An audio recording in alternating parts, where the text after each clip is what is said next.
know that moment right after you finish explaining an activity and then all the hands go up with questions? Wait, what do we do again? Can you repeat that? I'm confused. Ugh, it's frustrating and it makes you look unprepared, if not unprofessional. Now imagine this.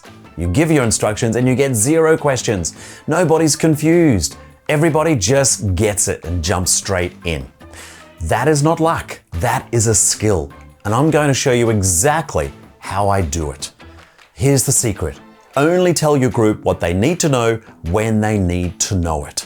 Now, to demonstrate what I mean, here's how I provide the instructions for one of my go-to favorite energizers called Finding Nemo. Now first, I need to form a circle, so the circle forms. Then I say, I'm going to select a random secret person. That's it so far. Notice I don't tell them that this person is Nemo. They do not need to know that yet.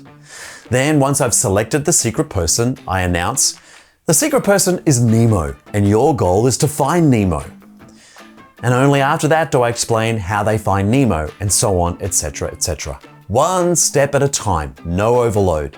Just what they need to know when they need to know it. And the result? No confusion, no questions, because nothing was confusing in the first place.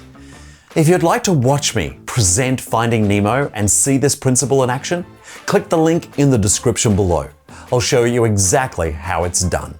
Oh, and be sure to subscribe to our channel for more lazy facilitator tips and activity ideas. Thank you so much for watching and have fun out there.